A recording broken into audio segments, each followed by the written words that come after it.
ಒಳ್ಳೆ ರಾಮಾಚಾರಿ ಮಾಲಾಶ್ರೀ ಕಣ್ಣಂಗೆ ಕಾಣ್ತಾ ಇದೆಯಾ.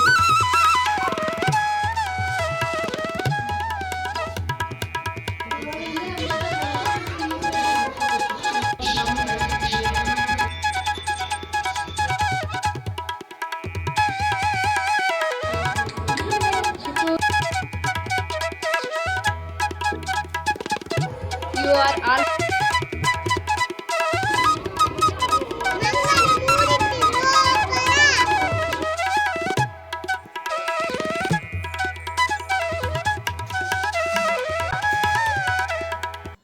ಹಲೋ ಎಲ್ರಿಗೂ ನಮಸ್ಕಾರ, welcome back to my channel. ಹೇಗಿದ್ದೀರಾ ಎಲ್ಲರೂ? ನಾನು ಅಮೃತ ಮಂಡ್ಯದಿಂದ ವ್ಲಾಗ್ಸ್ನ ಶೇರ್ ಮಾಡ್ತೀನಿ. ನೀವೇನಾದರೂ ನನ್ನ ಚಾನಲ್ಗೆ ಸಬ್ಸ್ಕ್ರೈಬ್ ಮಾಡ್ಕೊಳ್ದೆ ವಿಡಿಯೋ ನೋಡಿದರೆ ಸಬ್ಸ್ಕ್ರೈಬ್ ಮಾಡಿಕೊಂಡು ಲೈಕ್, ಶೇರ್, ಕಮೆಂಟ್ ಮಾಡಿ. ಸೊ ಇವತ್ತಿನ ವ್ಲಾಗಲ್ಲಿ ನಾನು ಗಣೇಶ ಹಬ್ಬದ ವಿಡಿಯೋಸ್ನ ನಿಮ್ಮ ಜೊತೆ ಶೇರ್ ಮಾಡ್ತಾ ಇದ್ದೀನಿ. ಇವತ್ತು ಗಣೇಶ ಹಬ್ಬ ಇತ್ತು, ಬಟ್ ಪಾಪುಗೆ ರಾತ್ರಿ ಇಡೀ ಫುಲ್ ಜ್ವರ ಇತ್ತು. ಅವ್ನು ನೈಟ್ ಪೂರ್ತಿ ನಿದ್ದೆ ಮಾಡಿದ್ದಿಲ್ಲ ಆ್ಯಂಡ್ ನನಗೂ ಕೂಡ ನಿದ್ದೆ ಕೊಟ್ಟಿರಲಿಲ್ಲ. ಒಂದು ಅರ್ಧ ಗಂಟೆನೂ ಕೂಡ ನಾನು ನಿದ್ದೆ ಮಾಡಿಲ್ಲ ಇಡೀ ರಾತ್ರಿ. ಆ್ಯಂಡ್ ಹಿಂದಿನ ದಿನ ಕೂಡ ಒಂದು 2 hours ನಿದ್ದೆ ಮಾಡಿದ್ನೇನೋ ಅಷ್ಟೇ. ಆಲ್ಮೋಸ್ಟ್ 2 ದಿನ ಸರಿಯಾಗಿ ನಿದ್ದೆನೇ ಇರಲಿಲ್ಲ. ಜೊತೆಗೆ ಪಾಪುಗೂ ಕೂಡ 2 ದಿನದಿಂದ ಜ್ವರ ಇದ್ದೇ ಇತ್ತು. ಹಾಗಾಗಿ ನನಗೆ ಪರ್ಸ್ನಲ್ ಪ್ರಾಬ್ಲಮ್ ಕೂಡ ಇತ್ತು. ಗೊಂದಲದಲ್ಲೇ ಗಣೇಶ ಹಬ್ಬನ ಮಾಡಿದ್ದಾಯ್ತು. ಈ ಸಲ ಗಣೇಶನ ಕೂರ್ಸೋದ ಬೇಡವಾ ಅಂತಲೇ ಇತ್ತು. ಪೀರಿಯಡ್ಸ್ ಪ್ರಾಬ್ಲಮ್ ಇತ್ತು, ಜೊತೆಗೆ ಲಿರಿಷಂಗೆ ಹುಷಾರಿರಲಿಲ್ಲ, ಜೊತೆಗೆ ವೇದಾಂತ್ಗೆ ಹುಷಾರಿರಲಿಲ್ಲ. ಹಾಗಾಗಿ ಏನು ಮಾಡೋದಂತ ಹೇಳಿ ಗೊಂದಲದಲ್ಲೇ ಇದ್ದೆ. ಆಮೇಲೆ ಗಣೇಶನ ಬುಕ್ಕಿಂಗ್ ಕೂಡ ಮಾಡ್ಬಿಟ್ಟು ಬಂದಿದ್ವಿ. ಏನು ಮಾಡೋದು, ಬುಕ್ಕಿಂಗ್ ಮಾಡಿದ್ದೀವಲ್ಲ, ಅದನ್ನ ಮನೇಲಿ ಕೂರ್ಸೋದ ಬೇಡವಾ? ಈ ಪಾಪುನ ಜ್ವರ ಇರ್ತಲ್ಲ ಅವನಿಗೆ, ಅವ್ನು ನೋಡಿಕೊಂಡು ಎಲ್ಲನೂ ಹೆಂಗೆ ಮಾಡೋಕ್ಕಾಗತ್ತೆ? ಅದ್ರ ಜೊತೆಗೆ ಯಶುಗೂ ಕೂಡ ಜ್ವರ ಬಂದುಬಿಟ್ಟಿತ್ತು. ನಾನೊಬ್ಬಳೇ ಮನೇಲಿ ಸ್ವಲ್ಪ ಆರಾಮಾಗಿದ್ದೆ ಅಂತಂದರೆ ನಾನೊಬ್ಬಳೇ ಆರೋಗ್ಯದ ವಿಷಯದಲ್ಲಿ. ಆಮೇಲೆ ಗಣೇಶನ ಬುಕ್ಕಿಂಗ್ ಮಾಡಿದ್ವಲ್ಲ, ತೊಗೊಂಡೋಗಿ ಅಥವಾ ದೇವಸ್ಥಾನದಲ್ಲಿ ಅಥವಾ ಗಣೇಶನ ಕೂರಿಸ್ತಾರಲ್ಲ ಅಲ್ಲಿಗೆ ಕೊಟ್ಬಿಡೋದ, ಹೆಂಗೆ ಏನು, ಅಲ್ಲಿ ಪೂಜೆ ಮಾಡ್ಕೊಳ್ಳಿ, ಅವರು ಮಾಡಿಸ್ಲಿ ಅಂತ ಅಂದ್ಕೊಂಡು ಏನೇನೋ ಯೋಚನೆ ತಲೆಯಲ್ಲಿ ಓಡ್ತಾ ಇತ್ತು. ನಾನು ದೇವರೇ ಪಾಪನ ಹುಷಾರು ಮಾಡು, ಗಣೇಶನ ಕೂರಿಸ್ತೀನಿ, ಇಲ್ಲಾಂದರೆ ಏನು ಮಾಡೋದು ನೀನೇ ದಾರಿ ತೋರಿಸು ಅಂತೇಳಿ ಹಬ್ಬದ ಪ್ರಿಪ್ರೇಷನ್ ಅಂತೂ ಮಾಡ್ತಾನೆ ಇದ್ದೆ. ಕ್ಲೀನಿಂಗ್, ಒರೆಸೋದು, ತೊಳೆಯೋದು, ಅಡುಗೆ ಮನೆ ಕ್ಲೀನ್ ಮಾಡೋದು, ಈ ಥರ ಕೆಲಸ ಅಂತೂ ಮಾಡಿ ಮುಗಿಸ್ತಾನೇ ಇದ್ದೆ. ಈಗ ನೋಡಿ ಅವ್ನು ಇನ್ನೂ ಹುಷಾರಿಲ್ಲ ಪಾಪ. ಅವನು ಎತ್ಕೊಳಂಗೆ ಇರಬೇಕು. ಒಂದು 10 ನಿಮಿಷ 1/4 ಗಂಟೆ ನಿದ್ದೆ ಮಾಡ್ತಾನೆ ಅಷ್ಟೇ, ಮತ್ತೆ ಎದ್ಬಿಟ್ಟು ಎತ್ಕೊಳಕ್ಕೆ ಹೋಗ್ತಾನೆ. ಈ ಥರನೇ ಮಾಡ್ತಿದ್ದ. ಅವನ್ನ ಎತ್ಕೊಂಡು ಸ್ವಲ್ಪ ಒಂದಷ್ಟು ಕೆಲಸಗಳನ್ನ ಮಾಡಿದ್ದಾಯಿತು. ಇನ್ನು ಯಶು ಎದ್ದಿರಲಿಲ್ಲ, ಲಿರಿಷಾ ಕೂಡ ಮಲ್ಕೊಂಡಿದ್ಲು. ನಾನು ಹೆಂಗಿದ್ರು ರಾತ್ರಿ ಇಡೀ ನಿದ್ದೆ ಮಾಡಿರಲಿಲ್ಲ ಅಲ್ವಾ. ಬೆಳಗ್ಗೆನೇ ಮತ್ತೆ ಪಾಪನ ಮಲಗಿಸ್ಬಿಟ್ಟು ಬಂದು ನೆಲ ಎಲ್ಲ ಒರೆಸ್ಬಿಟ್ಟು ಸ್ನಾನ ಎಲ್ಲ ಮುಗಿಸಿ ಬಂದೆ. ಹಿಂದಿನ ದಿನ ರಾತ್ರಿಯೇ ಎಷ್ಟಾಗುತ್ತೆ ಅಷ್ಟೆಲ್ಲ ಕೆಲಸ ಮಾಡಿ ಮುಗಿಸಿ ಮಲ್ಕೊಂಡಿದ್ದೆ. 2 o'clock ಆಗಿತ್ತು ಮಲ್ಕೊಳಕ್ಕೆ ಹೋದಾಗ. ಅಷ್ಟರಲ್ಲಿ ಪಾಪು ಮತ್ತೆ ಎದ್ಬಿಟ್ಟು ಅವ್ನ ಪಾಪ ಜ್ವರದಲ್ಲೇ ಇದ್ನಲ್ವ, ತುಂಬಾ ಹಠ ಮಾಡ್ತಿದ್ದ. ಇನ್ನೇನು ಮಾಡೋದು, ಬೆಳಿಗ್ಗೆ ಎದ್ದ ತಕ್ಷಣ ಎಲ್ಲ ಸ್ವಲ್ಪ ಒಸಿ ಕ್ಲೀನ್ ಮಾಡಬೇಕಾದ್ರೆ ಒಂದು ಸ್ವಲ್ಪ ಹೊತ್ತು ಯಶು ಎದ್ದು ಅವನ್ನ ನೋಡ್ಕೊಳ್ತಾ ಇದ್ರು ನಾನು ಸ್ನಾನಕ್ಕೆ ಹೋಗಿದ್ದಾಗ. ಅಲ್ಲಿಂದ ಬಂದಮೇಲೆ ಅವನು ಎದ್ದೇಳೋದು, ಮಲ್ಕೊಳ್ಳೋದು ಇದೇ ಥರನೇ ಮಾಡ್ತಿದ್ದ. ಅಷ್ಟರಲ್ಲಿ ದೇವ್ರ ದೀಪ ಎಲ್ಲ ತೊಳಿಬೇಕಿತ್ತು. ಯಾಕಂದರೆ ಹಿಂದಿನ ದಿನವೇ ಎಲ್ಲ ತೊಳೆದು ಪ್ರಿಪ್ರೇಷನ್ ಮಾಡ್ಕೊಳ್ಳೋಣ ಅಂದರೆ ಪೀರಿಯಡ್ಸ್ ಪ್ರಾಬ್ಲಮ್ ಬೇರೆ ಇತ್ತಲ್ವ. ಸೊ ಹಾಗಾಗಿ ಎಲ್ಲನೂ ನಾನು ಇವತ್ತಿನ ದಿನವೇ, ಹಬ್ಬದ ದಿನವೇ ಮಾಡಬೇಕಾಗಿತ್ತು. ಆ್ಯಕ್ಚುಲಿ ಗೌರಿ ಹಬ್ಬದ ದಿನ ಗೌರಿನ ಕೂರಿಸ್ಬೇಕು, ಗಣೇಶ ಹಬ್ಬದ ದಿನ ಗಣೇಶನ ಕೂರಿಸ್ಬೇಕಂತ ಹೇಳ್ತಾರಲ್ವ. ಬಟ್ ಈ ರೋಡ್ ಸೈಡಲ್ಲೆಲ್ಲ ಅಥವಾ ದೇವಸ್ಥಾನದಲ್ಲಿ ಕೂರಿಸೋರು ಕೆಲವರು ಗಣೇಶ ಹಬ್ಬದ ದಿನವೇ ಗೌರಿ ಗಣೇಶ ಎರಡನ್ನೂ ಕೂಡ ಪ್ರತಿಷ್ಠಾಪನೆ ಮಾಡ್ತಾರೆ. ಇವತ್ತು ನಮ್ಮ ಮನೆಯಲ್ಲೂ ಕೂಡ ಹಾಗೇ ಆಯಿತು. ಗಣೇಶ ಹಬ್ಬದ ದಿನವೇ 2 ಗೌರಿ ಗಣೇಶ ಇಬ್ಬರನ್ನೂ ಕೂರಿಸಿದ್ದಾಯಿತು. ಸೊ ಬೆಳಗ್ಗೆನೇ ಎದ್ದು ಮತ್ತೆ ಎಲ್ಲ ಕ್ಲೀನ್ ಮುಗಿಸಿ ಇಲ್ಲಿ ಬಂದು ದೇವರ ದೀಪ ಎಲ್ಲ ಕ್ಲೀನ್ ಮಾಡ್ಕೊಳ್ತಾ ಇದ್ದೀನಿ. ನಾನು ಕೃಷ್ಣ ಜನ್ಮಾಷ್ಟಮಿಗೆ ಎಲ್ಲ ಕ್ಲೀನ್ ಮಾಡಿದ್ದು, ಮತ್ತು ನಾನೇನು ಮಾಡೋದಕ್ಕೆ ಹೋಗಿರಲಿಲ್ಲ. ಕೃಷ್ಣಂದು ಪಾದಗಳ ಗುರುತೆಲ್ಲ ಹಾಗೇ ಇತ್ತು, ಅದೆಲ್ಲ ನೀಟಾಗಿ ಒರೆಸ್ಕೊಂಡು ರೆಡಿ ಮಾಡ್ಕೊಳ್ತಾ ಇದ್ದೀನಿ. ನಮ್ಮಮ್ಮನ ಕೂಡ ಬರೋಕ್ಕೆ ಹೇಳಿದ್ದೆ. ಅವ್ರು ಬರುವಷ್ಟರಲ್ಲಿ ಆದಷ್ಟು ಎಷ್ಟಾಗುತ್ತೆ ಅಷ್ಟೆಲ್ಲ ಮಾಡ್ಕೊಳ್ತಾ ಇದ್ದೆ. ಜೊತೆಗೆ ಪಾಪು ಕೂಡ ಎದ್ದೇಳೋದು, ಮಲ್ಕೊಳ್ಳೋದು ಈ ಥರ ಎಲ್ಲ ಮಾಡ್ತಿದ್ದ. ಅಳೋದು, ಪಾಪ ಹಾಲನ್ನು ಕೂಡ ಸರಿಯಾಗಿ ಕುಡಿತಿರಲಿಲ್ಲ ಅವನು.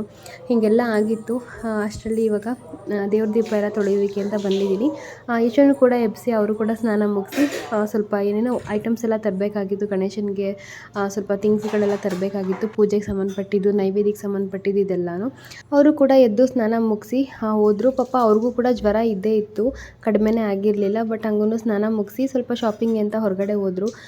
ನಾನು ಎಲ್ಲ ದೀಪ ತೊಳೆದಾಗಿತ್ತು. ಇದು ಬೆಳ್ಳಿ ದೀಪ ಇತ್ತಲ್ಲ, ಅದನ್ನು ಕೂಡ ವಾಶ್ ಮಾಡಿಕೊಂಡೆ. ವರಮಹಾಲಕ್ಷ್ಮಿದು ತೊಳೆದಿಟ್ಟಿದ್ದು ಅದನ್ನೇ ಮತ್ತೆ ಅಲ್ಲುಜ್ಜೋ ಪುಡಿ ಬರುತ್ತಲ್ಲ, ಸೊ ಕೋಲ್ಗೇಟ್ ಟೂತ್ ಪೌಡರು ಅದನ್ನ ಹಾಕ್ಕೊಂಡು ತೊಳೆದ್ಬಿಟ್ಟು ಕೊನೆಯಲ್ಲಿ ಒಂದ್ಸಲ ಹುಣಸೆಹಣ್ಣು ಹಾಕಿ ತೊಳೆದು ಎತ್ತಿಡ್ತಾ ಇದ್ದೀನಿ. ಹಾಗೆ ಇವತ್ತಿನ ಬ್ರೇಕ್ಫಾಸ್ಟ್ಗೆ ಅಂತ ಇಡ್ಲಿ ಮಾಡ್ಕೊಂಡಿದ್ದೆ. ನಮ್ಮ ಕಡೆ ಸಾಮಾನ್ಯವಾಗಿ ಗಣೇಶ ಹಬ್ಬ ಅಂದರೆ ಇಡ್ಲಿ, ಸಿಹಿ ಚಟ್ನಿ, ಖಾರ ಚಟ್ನಿ ಅಂತ ಮಾಡ್ತಾರೆ. ಬಟ್ ನಾನು ಗಣೇಶಂಗೆ ಇಡೋದಕ್ಕೆ ಅಂತಲೇ ಮಾಡ್ತಾರೆ. ಕೆಲವರು ದೇವ್ರಿಗೆ ಕಡುಬು, ಮೋದಕ ಇದೆಲ್ಲ ಮಾಡಲ್ಲ, ಇಡ್ಲಿನೇ ತೆಗೆದು ದೇವ್ರಿಗೆ ನೈವೇದ್ಯಕ್ಕೆ ಅಂತ ಇಡ್ತಾರೆ. ಬಟ್ ನಾನು ಇನ್ನೊಂದು ದಿನ ನಾನು ನೆನೆಸಿ ರುಬ್ಬಿ ಎಲ್ಲ ಮಾಡಿದ್ದೆಲ್ಲ ಪೀರಿಯಡ್ಸ್ ಇತ್ತಲ್ಲ, ಹಾಗಾಗಿ ಅದನ್ನೇನು ಗಣೇಶಂಗೆ ಇಡೋದಕ್ಕೆ ಹೋಗಲಿಲ್ಲ ನಾನು. ಜಸ್ಟ್ ನಾವು ಮನೆಯಲ್ಲಿ ತಿಂಡಿ ತಿಂದ್ಕೊಂಡ್ವಿ. ಇದಾದಮೇಲೆ ಇಲ್ಲಿ ಪಾಪುನ ಕರ್ಕೊಂಬಂದು ಇಲ್ಲಿ ರಾಕರಲ್ಲಿ ಮಲಗಿಸಿದ್ದೆ. ಮಲ್ಕೊಂಡು ನೋಡ್ತಾ ಇದ್ದ ಅವ್ನು ಏನೇನು ಮಾಡ್ತಿದ್ದಾರೆ ಅಂತ. ಲಿರಿಷಾ ಕೂಡ ಎದ್ದು ಬಂದಿದ್ಲು. ಇಬ್ರಿಗೂ ಸ್ನಾನ ಮಾಡಿಸ್ಬೇಕಿತ್ತು. ಲಿರಿಷಂಗಂತೂ ಸ್ನಾನ ಮಾಡಿಸಿ ರೆಡಿ ಮಾಡಿದ್ದಾಯಿತು. ಬಟ್ ವೇದಾಂತ್ಗೆ ಸ್ನಾನ ಕೂಡ ಮಾಡಿಸ್ಲಿಲ್ಲ ಪಾಪ. ಅವನಿಗೆ ತುಂಬಾ ಜ್ವರ ಇತ್ತು, ಹಠ ಮಾಡೋದು, ಸ್ವಲ್ಪ ಮೈ ತಣ್ಣಗಿದ್ರು ಕೂಡ ಒಳಜ್ವರ ಅಂತ ಇರುತ್ತಲ್ಲ, ಆ ಥರ ಅವ್ನು ಸ್ವಲ್ಪ ಹಠ ಮಾಡ್ತಾನೆ ಇದ್ದ. ಇವಾಗ ನಾನು ದೇವ್ರ ದೀಪಕ್ಕೆಲ್ಲ ರೆಡಿ ಮಾಡ್ಕೊಳ್ತಾ ಇದ್ದೀನಿ. ಅವ್ನ ಆಟ ಆಡಿಸೋದು, ಮಲಗಿಸೋದು, ಅವ್ನು ಹತ್ತಾಗಿ ಹೋಗಿ ಎತ್ಕೊಳ್ಳೋದು, ಈ ಥರ ಎಲ್ಲ ಮಾಡ್ಕೊಳ್ತಾ ಇದ್ದೆ. ಇನ್ನು ಗಣೇಶನ ಕೂರಿಸೋದಕ್ಕೆ ಒಂದು 2-3 ಟೈಮಿಂಗ್ಸ್ ಹೇಳಿದರು. ಬೆಳಿಗ್ಗೆನೇ ಬ್ರಾಹ್ಮಿ ಮುಹೂರ್ತದಲ್ಲಿ ಮಾಡ್ಬೋದು, ಅಥವಾ ಒಂದು 9:30 ಆ ಟೈಮಲ್ಲಿ ಒಂದು ಟೈಮಿಂಗ್ಸ್ ಕೊಟ್ಟಿದ್ದರು.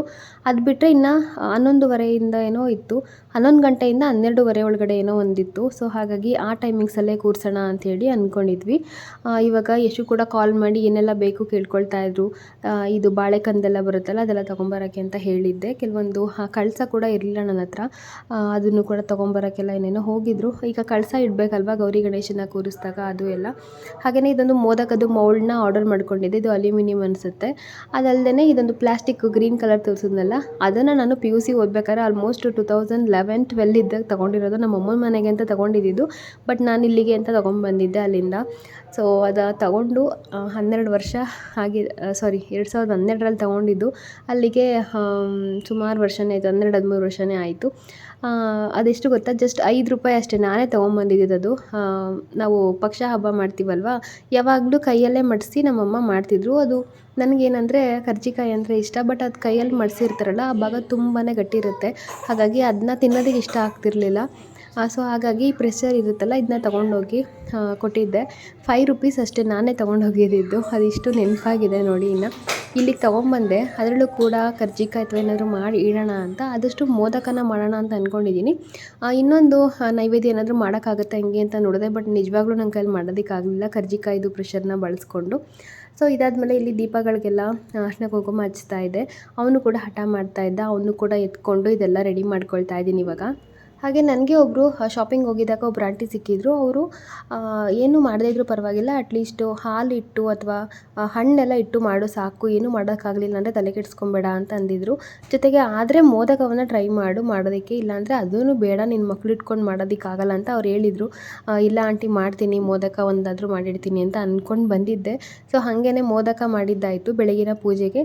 ಹಾಗೆ ಸಂಜೆ ಪೂಜೆಗೆ ನಾನು ಗಣೇಶನಿಗೆ ಪಂಚಕಜ್ಜಾಯ ಅಂದರೆ ಇಷ್ಟ ಅಂತಾರಲ್ವ, ಸೊ ಅವಲಕ್ಕಿ ಬಳಸ್ಕೊಂಡು ಅದೊಂದೊಂದು ಮಾಡಿದ್ದೆ. ಜೊತೆಗೆ ಕಡಲೆಕಾಳು ಗುಗ್ರಿ ಅಂತಾರೆ ಇಲ್ಲಿ, ಅಥವಾ ಕಡಲೆಕಾಳು ಉಸ್ಲಿ ಅಂತಾರೆ. ಸೊ ಅದನ್ನು ಕೂಡ ಮಾಡಿದ್ದೆ. ಜೊತೆಗೆ ಇನ್ನು ಖೀರ್ ಮಾಡಿದ್ದೆ. ನಿಮಗೆ ನೆಕ್ಸ್ಟ್ ವ್ಲಾಗಲ್ಲಿ ಹೋಗ್ತಾ ಗೊತ್ತಾಗುತ್ತೆ. ಅದನ್ನು ಕೂಡ ಮಾಡಿ ಸಂಜೆ ನೈವೇದ್ಯಕ್ಕೆ ಅಂತ ಇಟ್ಟಿದ್ದೆ. ಹಾಗೆಯೇ ಇಲ್ಲಿ ಮೋದಕ ಮಾಡೋದಕ್ಕೆ ಅಂತ ಇದು ಅಕ್ಕಿ ಹಿಟ್ಟನ್ನು ರೆಡಿ ಮಾಡಿಕೊಂಡೆ.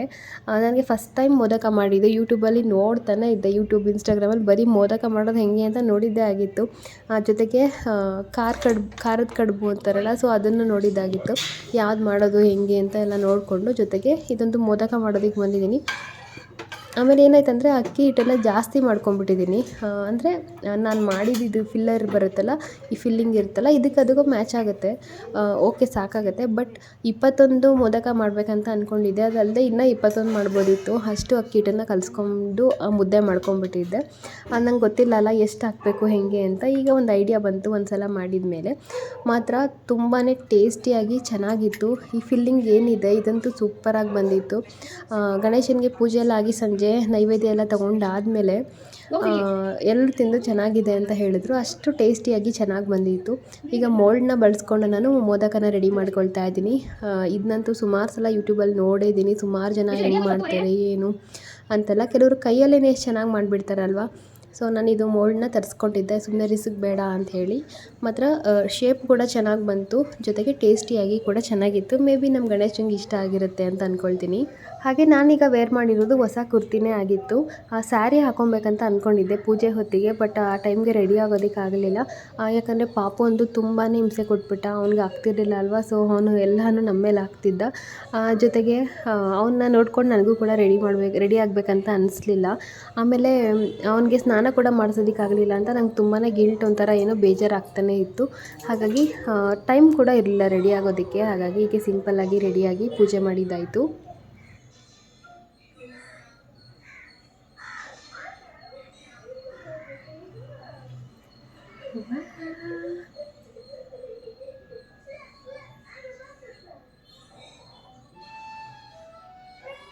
ಏನಂತ ಇಲ್ಲಿ ಇಲ್ಲಿ ಟಂಟಡಾ.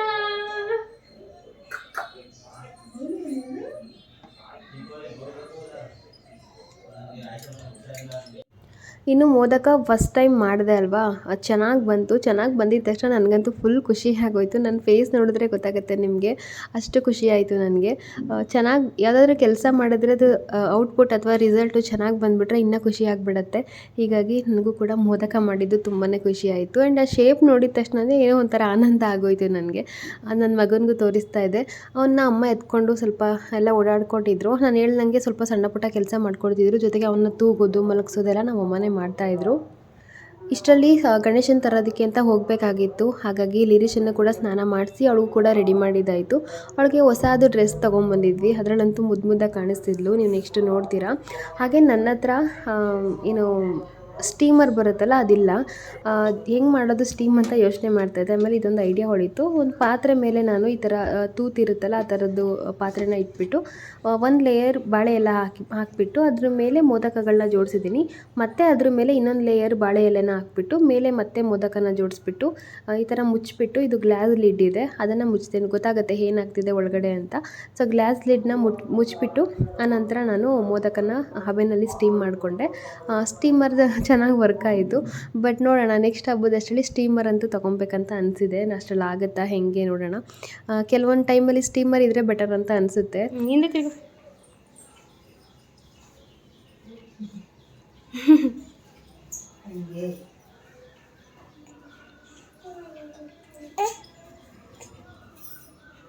ಒಳ್ಳೆ ರಾಮಾಚಾರಿ ಮಾಲಾಶ್ರೀ ಕಣ್ಣಂಗೆ ಕಾಣ್ತಾ ಇದೆಯಾ.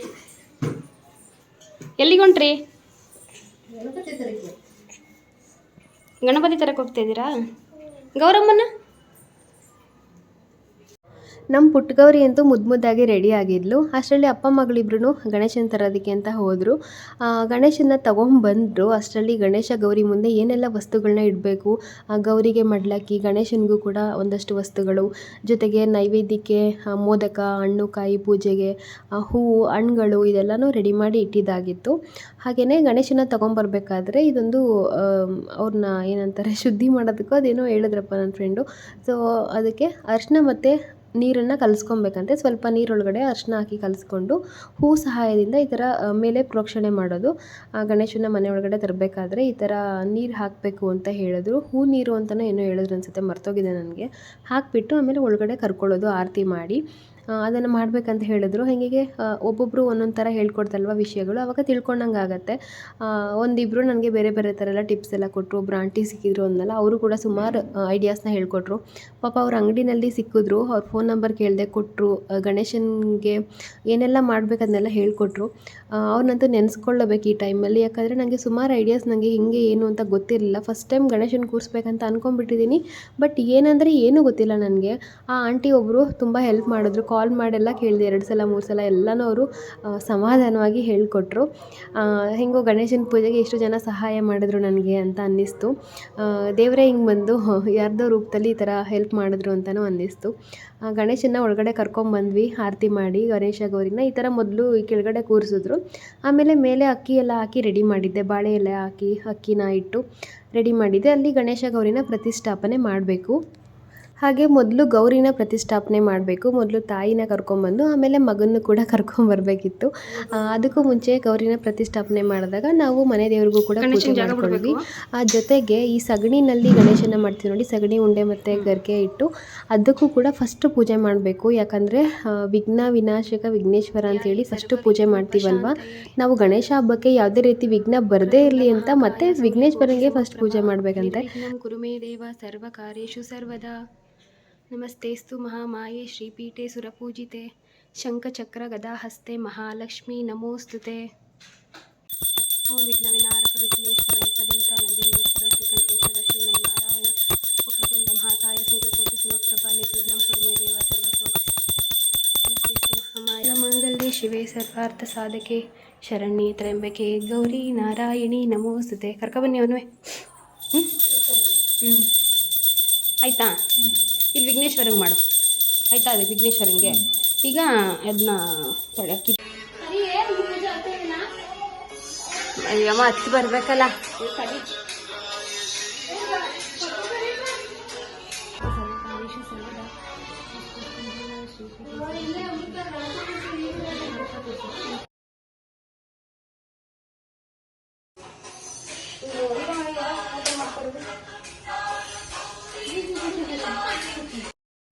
ಗೌರಮ್ಮನ ಕೂರಿಸಿದ್ದಾದಮೇಲೆ ಈಗ ಗಣೇಶನ ಕೂರಿಸ್ಕೊಂಡ್ವಿ. ಆಮೇಲೆ ಗಣೇಶನಿಗೆ ಏನೆಲ್ಲ ಅಲಂಕಾರ ಬೇಕೋ ಅದೆಲ್ಲ ಮಾಡ್ತಾಯಿದ್ದೀವಿ. 21 ಎಳೆದು ಗೆಜೆ ವಸ್ತ್ರ, ಜನಿವಾರ, ಜೊತೆಗೆ ಕಡಲೆಕಾಳು ಹಾರ, 21 ಕಡಲೆಕಾಳನ್ನ ಹಾಕಿ ಹಾರ ಮಾಡಿದೆ. ಹೇಗಿದ್ದರೂ ಕಡಲೆಕಾಳು ಉಸ್ಲಿಗಿಂತ ನೆನೆಸಿದ್ದೆ, ಅದನ್ನೇ ಸೂಜಿಲಿ ಪೋಣಿಸ್ಕೊಂಡು ಹಾರ ಮಾಡಿದ್ದಾಯಿತು. ಆ್ಯಂಡ್ ತಂಗಿ ಮತ್ತು ತಂಗಿ ಹಸ್ಬೆಂಡ್ ಮತ್ತು ತಂಗಿ ಮಗ ಎಲ್ಲ ಬಂದಿದ್ದರು. ಆಮೇಲೆ ಇಲ್ಲಿ ಗಣೇಶನಿಗೆಲ್ಲ ಹೂವೆಲ್ಲ ಹಾಕಿ ಯಶು ರೆಡಿ ಮಾಡ್ತಾ ಇದ್ದಾರೆ. ಯಶುಗೂ ಕೂಡ ಜ್ವರ ಇತ್ತು, ಜೊತೆಗೆ ಸ್ನಾನ ಕೂಡ ಮಾಡಿದರು. ಮತ್ತು ಸಂಜೆಗೂ ಕೂಡ ಅವ್ರಿಗೆ ಕಂಟಿನ್ಯೂ ಆಗಿತ್ತು ಜ್ವರ. ನೆಕ್ಸ್ಟ್ ಡೇ 1-2 ದಿನ ಜ್ವರ ಇತ್ತು. ಜೊತೆಗೆ ನನಗೆ ಏನಂದರೆ ನಾನು ಪೂಜೆನ ಮಾಡಿಬಿಡ್ತೀನಿ, ಹಿಂಗಲ್ಲ ಹಿಂಗೆ ಅಂತ ಪ್ರೊಸೀಜರ್ಗಳೆಲ್ಲ ನೆನಪಾಗುತ್ತೆ, ಒಂದಾದ್ಮೇಲೆ ಒಂದು ಮಾಡಿಬಿಡ್ತೀನಿ. ಬಟ್ ಯಶುಗೆ ಹೇಳಿ ಮಾಡಿಸೋದು ಅಥವಾ ಬೇರೆಯವ್ರಿಗೆ ಹೇಳಿ ಮಾಡಿಸೋದು ಸ್ವಲ್ಪ ಕಷ್ಟ ಆಗುತ್ತೆ. ನಾನು ಒಂಥರ ನಮ್ಮ ಮನೆಗೆ ಪೂಜಾರಮ್ಮ ಇದ್ದಂಗೆ. ಇನ್ನು ಗೌರಿ ಗಣೇಶನಿಗೆ ಪುಷ್ಪಾರ್ಚನೆ ಮಾಡೋದಕ್ಕೆ ಅಂತ ನಾನು ಮಂತ್ರಗಳೆಲ್ಲ ಓದ್ತಾ ಇದ್ದೆ. ಆ ಮೊಬೈಲಲ್ಲಿ ಒಂದಷ್ಟು ಸ್ಕ್ರೀನ್ಶಾಟ್ಗಳನ್ನ ತೆಗೆದಿಟ್ಟಿದ್ದೆ. ಜೊತೆಗೆ ಗೂಗಲಲ್ಲಿ ಸರ್ಚ್ ಮಾಡಿದ್ರೆ ಗಣೇಶ ಗೌರಿ ಮಂತ್ರಗಳು ಸಿಗುತ್ತೆ, ಅದನ್ನೆಲ್ಲ ಹೇಳ್ಕೊಂಡು ಪೂಜೆ ಮಾಡ್ಕೊಂಡ್ವಿ. ನಾನು ಮಂತ್ರಗಳೆಲ್ಲ ಹೇಳ್ತಾ ಇದ್ದೆ, ಯಶು ಮತ್ತು ಲಿರಿಷಾ ಇಬ್ಬರು ಪೂಜೆ ಮಾಡ್ತಾಯಿದ್ರು.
ಹೇಳು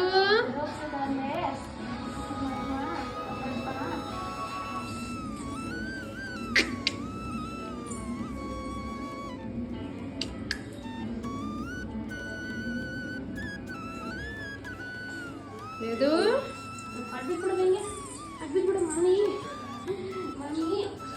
ఏ అడ్బిట్ ఆయితాయిತು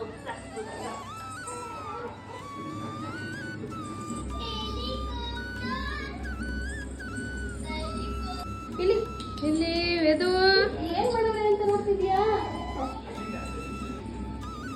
ರಾಡೋ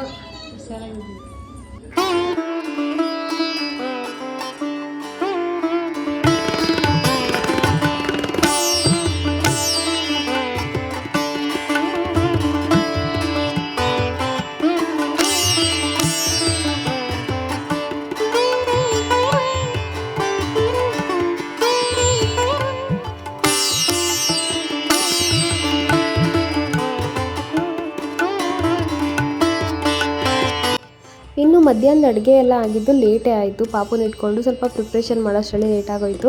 ಅಷ್ಟರಲ್ಲಿ ಎಲ್ಲ ಕೂಡ ಪ್ರಿಪೇರ್ ಮಾಡ್ಕೊಂಡ್ವಿ. ಬೋಂಡ ಒಂದು ಮಾಡಬೇಕಂತ ಅಂದ್ಕೊಂಡೆ, ಅದೊಂದು ಸ್ಕಿಪ್ ಆಯಿತು, ಮಾಡೋಕ್ಕಾಗಲೇ ಇಲ್ಲ. ಆಮೇಲೆ ಇಲ್ಲಿ ಫಸ್ಟು ಹಾಲು ಖೀರು ತೋರಿಸ್ತಾ ಇದೆ ನಿಮಗೆ. ಹಾಲು ಖೀರು ರೆಡಿಯಾಗಿದೆ. ಗಣೇಶನಿಗೂ ಕೂಡ ನೈವೇದ್ಯಕ್ಕೆ ಇಟ್ಟಿದ್ದೆ. ಜೊತೆಗೆ ತರಕಾರಿ ನುಗ್ಗೆಕಾಯಿ ಹಾಕಿ ಸಾಂಬಾರು ಮಾಡಿದ್ವಿ. ಬೀನ್ಸ್ ಹಾಗೆಯೇ ಕ್ಯಾರೆಟ್ ಹಾಕಿ ಪಲ್ಯ ಆಗಿತ್ತು. ಜೊತೆಗೆ ಅನ್ನ, ಹಾಗೆಯೇ ಇಲ್ಲಿ ಕಡಲೆಕಾಳಿಗೆ ಉಸ್ಲಿ ಮಾಡೋದಕ್ಕೆ ಅಂತ ನೆನೆಸಿದ್ದೆ. ಇಲ್ಲಿ ಒಂದು 4 ಜನಕ್ಕೆ ಕೊಡೋಣ ಅಂಥೇಳಿ. ಅಷ್ಟರಲ್ಲಿ ಸಂಜೆ ಆಗಿತ್ತಲ್ವ, ಇನ್ನೇನು ಪಂಚಕಜ್ಜಾಯ ಮಾಡೋಣ, ದೇವ್ರಿಗೆ ನೈವೇದ್ಯಕ್ಕಿಟ್ಟು ಆಮೇಲೆ ಪೂಜೆ ಮಾಡೋಣ. ಗಣೇಶನ ಇವತ್ತೇ ವಿಸರ್ಜನೆ ಮಾಡಬೇಕಂತ ಅಂದ್ಕೊಂಡಿದ್ವಿ. ಹಾಗಾಗಿ ಇದನ್ನೆಲ್ಲ ಪ್ರಿಪೇರ್ ಮಾಡ್ಕೊಳ್ತಾ ಇದ್ದೀನಿ. ಒಂದೇ ದಿನಕ್ಕೆ ವಿಸರ್ಜನೆ ಮಾಡ್ತಾಯಿದ್ದೀವಿ. ನನಗೆ ಕಾಲುವೆ ಹತ್ರ ಹರಿಯೋ ನೀರಲ್ಲಿ ಎಲ್ಲಾದರೂ ಬಿಡಬೇಕಂತ ಆಸೆ ಇತ್ತು, ಬಟ್ ಅಲ್ಲಿಗೆ ಹೋಗೋದಕ್ಕಾಗೋದಿಲ್ಲ. ಮನೆಯಲ್ಲೇ ಐನೂರನ್ನ ಕೇಳಿದ್ದೆ ನಾನು ಹೇಗೆ ವಿಸರ್ಜನೆ ಮಾಡೋದು ಅಂತ. ಅವರು ಬಕೆಟಲ್ಲೇ ಶುದ್ಧವಾಗಿರೋ ನೀರು ತಂದು ಇನ್ನೇನೋ ಪ್ರೊಸೀಜರ್ಗಳನ್ನ ಹೇಳಿದರು. ಆ ಥರನೇ ಫಾಲೋ ಮಾಡಿ ಮನೆಯಲ್ಲೇ ಗಣೇಶನ ವಿಸರ್ಜನೆ ಮಾಡಿದ್ದಾಯಿತು. ಇಲ್ಲಿ ಪಂಚಕಜ್ಜಾಯ ಮಾಡಿ ಅದನ್ನ ಈ ಥರ ಒಂದು ಏನು ಜೊನ್ನೆ ಬರುತ್ತಲ್ಲ ಅದಕ್ಕೆ ಹಾಕಿ ಇಡ್ತಾಯಿದ್ದೀನಿ. ಜೊತೆಗೆ ಖೀರು ಕೂಡ ಮಾಡಿದ್ದೆ, ಅದು ಸಿಹಿ ಅಲ್ವಾ, ಅದನ್ನು ಕೂಡ ಹಾಕಿಟ್ಟೆ. ಜೊತೆಗೆ ಕಡಲೆಕಾಳು ಉಸ್ಲಿ ಮಾಡಿದ್ದೆ. ಇದು ವಿತೌಟ್ ಆನಿಯನ್ ಹಾಕಿ ಮಾಡಿದ್ದು. ಟೇಸ್ಟ್ ವೈಸ್ ಚೆನ್ನಾಗಿತ್ತಂತೆ, ಬಟ್ ನನಗೆ ಇದಾದಮೇಲೆ ಜ್ವರ ಸ್ಟಾರ್ಟ್ ಆಯಿತು. ನಾನು ಏನನ್ನೂ ತಿನ್ನಲಿಲ್ಲ. ಕಾಣಿಸ್ತಾ ಇದೆಯಾ ಬಿಡಿ ಅಮೃತ? ವರಮಲಕ್ಷ್ಮಿ ಹಬ್ಬದ ದಿನ ಲಕ್ಷ್ಮಿ ಥರ, ಗೌರಿ ಹಬ್ಬದ ದಿನ ಗೌರಿ ಥರ, ಮಾರಿ ಥರ, ಕೋಳಿ ಅಮ್ಮನ ದಿನ ಕೋಳಿ ಥರ. You are all rounder. ಇನ್ನು ವಿಸರ್ಜನೆ ಟೈಮಲ್ಲಾದರೂ ಸ್ವಲ್ಪ ರೆಡಿ ಆಗೋಣ ಅಂತೇಳಿ ಒಂದು ಸಿಂಪಲ್ ಸ್ಯಾರಿನ ವೇರ್ ಮಾಡಿದ್ದೆ. ವೇದಾಂತ್ಕಂತೂ ಸ್ನಾನ ಮಾಡಿಸಿ ಅವನ್ನ ರೆಡಿ ಮಾಡಲೇ ಇಲ್ಲ, ಹೊಸ ಬಟ್ಟೆ ಕೂಡ ಹಾಕಲಿಲ್ಲ. ಈಗ ವಿಸರ್ಜನೆಗೆಲ್ಲ ರೆಡಿ ಮಾಡ್ಕೊಬೇಕಿತ್ತು. ಹಾಗೆ ಬೆಳಿಗ್ಗೆ ಕಂಕಣ ಕಟ್ಕೊಂಡಿರಲಿಲ್ಲ ಕೈಗೆ, ಯಶು ನಾನು ಮರ್ತ್ಕೊಂಡು ಕಟ್ಟಿರಲಿಲ್ಲ. ಬಟ್ ಇವಾಗ ಪೂಜೆ ಮಾಡಿ ಕಂಕಣ ಕೂಡ ಇವಾಗ ಕಟ್ಕೊಂಡ್ವಿ, ಮರ್ತಿದ್ವಲ್ಲ ಅಂತ. ನನಗಂತೂ ಪಾಪುಗೆ ಹುಷಾರಿರಲಿಲ್ಲ ಅಲ್ವಾ, ನನಗೂ ಕೂಡ ಮುಖದಲ್ಲಿ ಸ್ಮೈಲೇ ಇರಲಿಲ್ಲ. ಸುಮ್ಮನೆ ಏನೋ ಮಾಡಬೇಕಲ್ಲ ಅಂತ ಎಲ್ಲ ಪ್ರಿಪೇರ್ ಮಾಡ್ಕೊಳ್ತಾ ಇದ್ದೆ. ಈಗ ಗಣೇಶನ ವಿಸರ್ಜನೆ ಮಾಡೋದಕ್ಕೆ ಇಲ್ಲೆಲ್ಲ ಬಕೆಟ್ಗೆ ನೀರೆಲ್ಲ ಹಾಕಿ ರಂಗೋಲಿ ಬಿಟ್ಟು ಎಲ್ಲ ಪ್ರಿಪೇರ್ ಮಾಡ್ಕೊಂಡಿದ್ದೀವಿ. ಈಗ ಯಶು ಬಂದು ಪೂಜೆ ಮಾಡ್ತಾ ಇದ್ದಾರೆ. ಹಾಗೆ ಗಣೇಶನ ವಿಸರ್ಜನೆ ಮಾಡೋದಕ್ಕೆ ಮನಸ್ಸೇ ಇರಲಿಲ್ಲ. ಹಾಗಿದ್ರೆ ಇನ್ನೊಂದು 2-3 ದಿನ ಅಥವಾ 5 ದಿನ ಈ ಥರ ಇಟ್ಕೊಬೋದಿತ್ತು, ಬಟ್ ಆಗಲಿಲ್ಲ. ಒಂದೇ ದಿನಕ್ಕೆ ವಿಸರ್ಜನೆ ಮಾಡೋಣ ಅಂತ ಅಂದ್ಕೊಂಡ್ವಿ.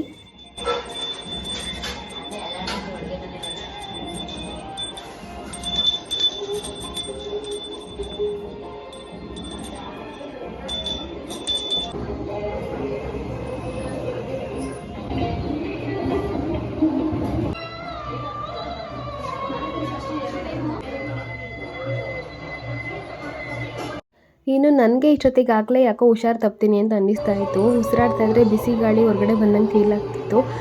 ಇನ್ನೇನು ಗಣೇಶನೆಲ್ಲ ವಿಸರ್ಜನೆ ಮಾಡೋಣ ಅಂತ ಅಂದ್ಕೊಂಡ್ವಿ.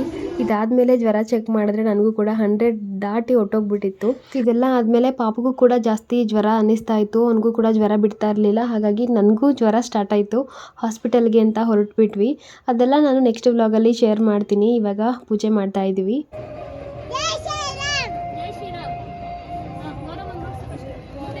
ಮೂರು ಸಲ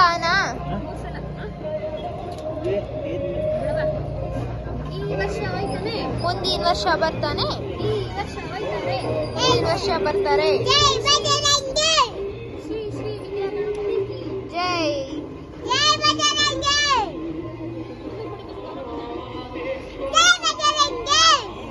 ಫಾಸ್ಟ್ ಫಾಸ್ಟ್ ಮೋರಿಯಾ ಮೋರಿಯಾ ಮೋರಯಾ.